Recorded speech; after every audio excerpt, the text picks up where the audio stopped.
T-Man 978 Chill Review. Hello everyone, T-Man 978. I haven't done a Transformers review in a while, so this one is trumping my regularly scheduled review that I was going to do. Anyway, this is the Target exclusive Transformers Earthrise Cybertron villains.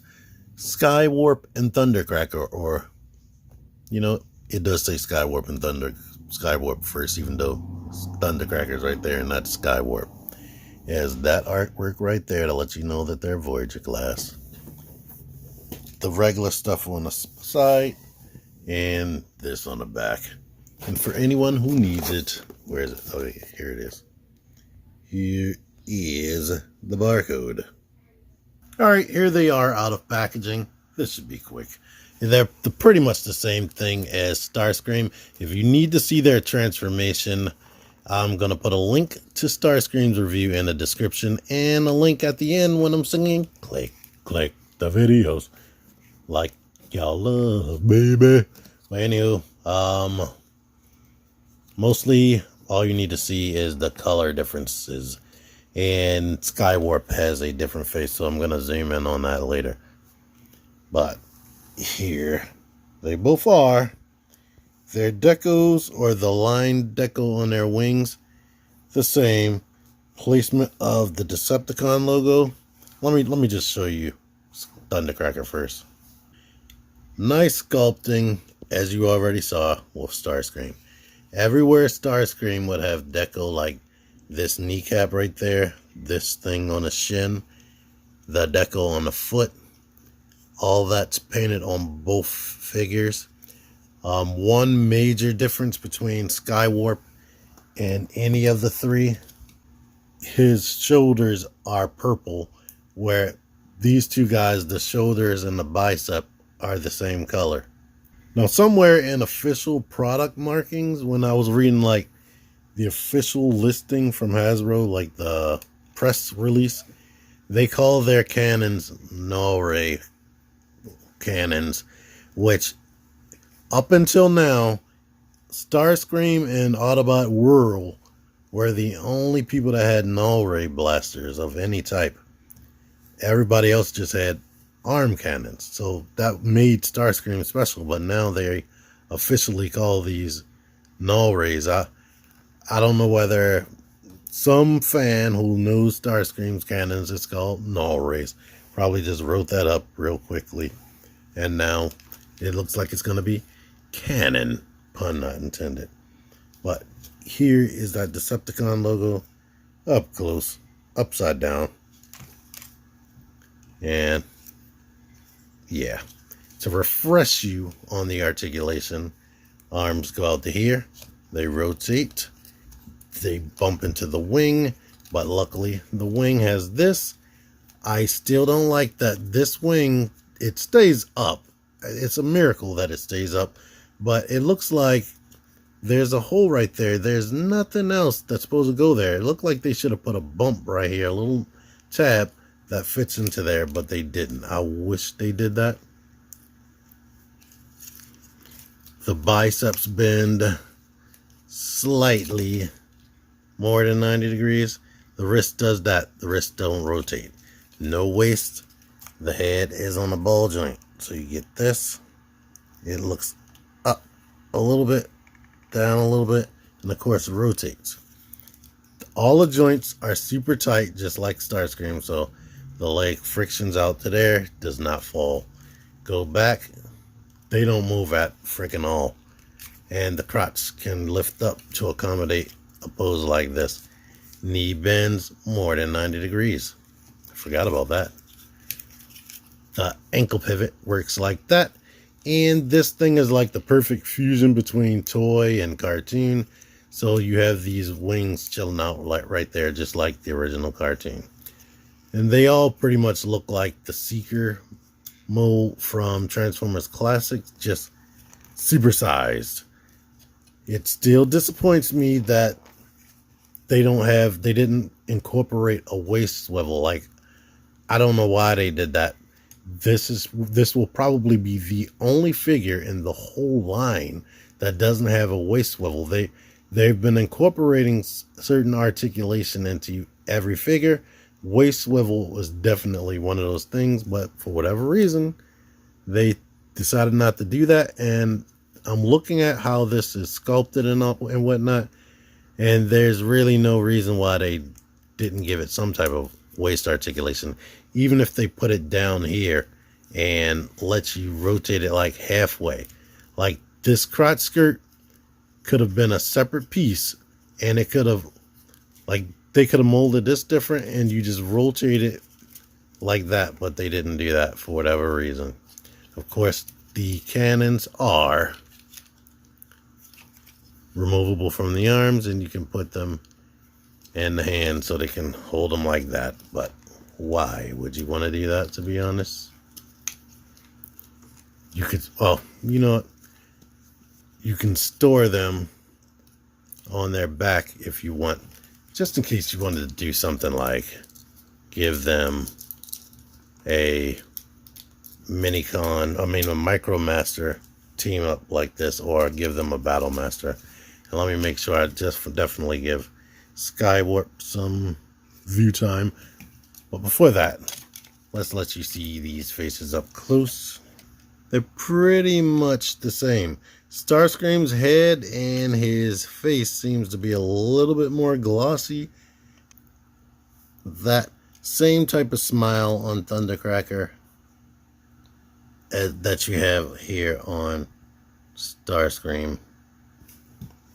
But here's what Skywarp is working with. Skywarp has an open mouth. He's either yelling or screaming. I'm gonna go with screaming. I don't really like this expression right there. I wish he looked like he was angry or something like that rather than a yelling. If you're gonna give a character an expression like this, you definitely gotta give a second faceplate or a secondary head, because who would want the character to have this at all times? I mean, I could play it off that he's yelling, but depending on the angle, especially like this where you can definitely see his eyes, it definitely looks like he's scared and worried. I know they gave Skywarp that personality during the Transformers animated series, where this color seeker was Starscream's cowardice part of his personality, and I don't really like that. Alright, one of my lamps just friggin' died on me, so let me start over. I was trying to show him up close. Like I said, paint is still in the same areas. Like they have paint on the knees. He has paint on the knees. I don't know how well you'll see that, but it's definitely gunmetal on the knees and silver on the feet right there. And I didn't really show the foot articulation right there because you're not going to be using that for anything. And you do have weapons ports there and on the side of the legs. And all of them have a stand port right here below the butt, on the butt flap. That's what I'll call it. But yeah, deco's nice. The only thing I have to complain about, like I said, is this face. If I was too worried about it, what I would do is get a second cheap Starscream, if that'll ever happen, or maybe pop one of the heads off the freaking Siege version and see if that fits. I never thought about that, but yeah, because yeah, look at that, and I never did get the Siege Skywarp because he never went down in price, and then he became unavailable. And once figures become unavailable, I pretend they don't exist because I'm not paying crazy prices. Screw that. I'd rather never own a toy than pay something stupid. Plus, in all honesty, I wanted Earth versions of these guys because that's the way people mainly remember these guys anyway, in their Earth version. So once I heard that lifted a weight off my shoulder of having to own that Skywarp. And now, here we are here. Alright, here they are next to the main Season 1 cast right there. Minus Buzzsaw. And let's throw in friggin' Devastator from Combiner Wars right there. Here's some other dudes. Blitzwing is from Titan's Return. My Insecticons are in a box somewhere in my basement. I don't feel like it. Still not showing the transformation, but I wanted to document this. When I moved this, it was so loose, I thought I broke something, so that's scary. It's not loose like that on Skywarp, but it is on my Thundercracker. I don't know what experience anybody else had. Here they are in their jet modes. I have to admit that they give me nostalgia. Looks just like Starscream, just a different color. Now, Thundercracker, I'm noticing has like ugly marks right there where the pin is. Skywarp too, actually. I don't know. There seems to be messy seam lines right there.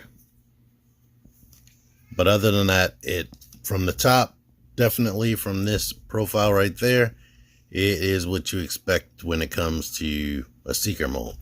Down here, it looks a mess. I guess this is what you should expect when it comes to the Seeker mold. This is what the rear of them look like. Yeah, take all that in. No paint or sticker detail on the rear, whatever you call that part of the jet. I don't want to say the wrong thing because people are anal. There is slight cockpit detail up in there. I do not know how well you are going to be able to see it, but there you are with that. There are several areas where you can still put things, like you can put a weapon right there. You can put weapon right there, weapon right there, weapon right there. Yeah.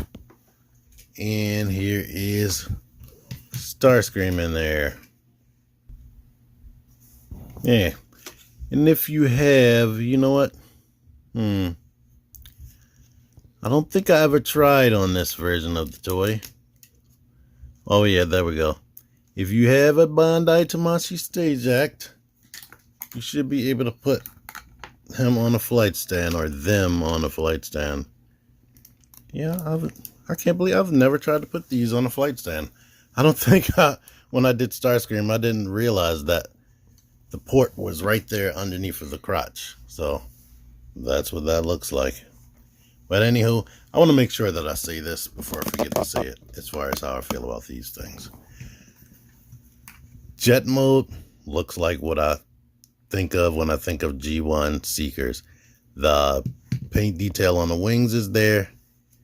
You can barely see the Decepticon symbol on either one of these. Not so much Starscream. You can see it. For over 10 years, I've been wanting Voyager class size Seekers, because when Transformers Classics came out, that was awesome, but they were working with a limited budget because that was supposed to be like a filler line. Before the movie came out, they didn't put all the money they could into that, or the effort. Once they realized that we liked those types of figures, that we wanted mainline G1 figures or G1 remakes of figures, they decided to bring that back several times over. I've been wanting these for a long time, and I am not 100% satisfied with these as the Voyager class replacements or upgrades. Number one, for the $30 extra that they're charging, for the $10 more that they're charging for Voyager class since the early 2000s, I wish some of that budget could have went into giving us like the extra missiles that we would have got with the G1 figure.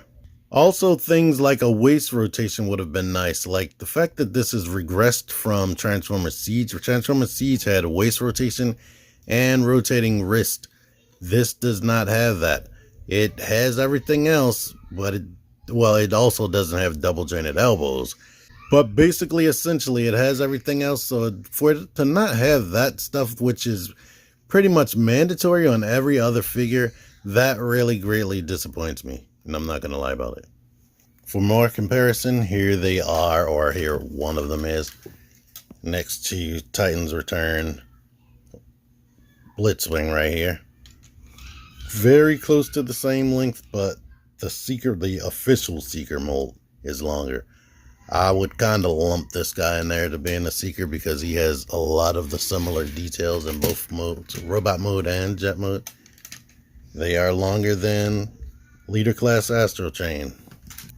Here is Shockwave, about the same length, the Leader Class Seed Sock Shockwave. And here is Megatron, about the same length, including the barrel.